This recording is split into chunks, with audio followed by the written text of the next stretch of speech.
Le gouvernement entend accélérer l'industrialisation de la Côte d'Ivoire.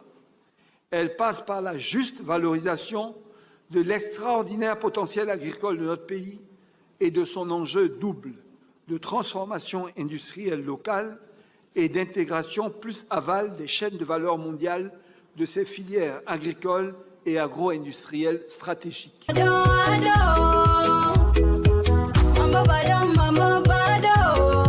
Cette unité industrielle est l'œuvre du groupe GCB Cocoa Côte d'Ivoire.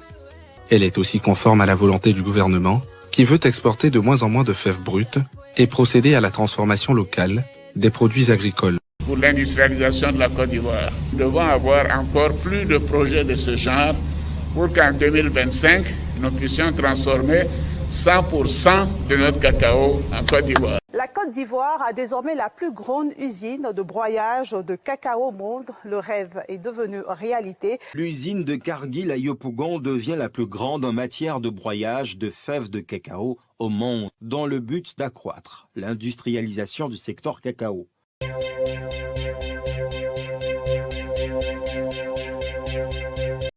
La filière cajou contribue à environ 8 à 9% au produit intérieur brut de la Côte d'Ivoire. L'anacarde représente le deuxième produit d'exportation agricole derrière le cacao. La production annuelle de noix brutes de cajou du pays a plus que doublé en une décennie, passant de 400 000 tonnes en 2011 à 1 028 172 tonnes en 2022, avec la mise en place des zones agro-industrielles dédiées à la transformation du cajou. L'objectif, selon le gouvernement, est de transformer jusqu'à 50% de la production locale à l'horizon 2030. Avec cette nouvelle usine, la Côte d'Ivoire compte plus d'une trentaine d'unités de transformation de noix brutes de cajou, d'une capacité de près de 350 000 tonnes, ce qui permet au pays d'occuper le rang de troisième transformateur mondial, premier transformateur africain.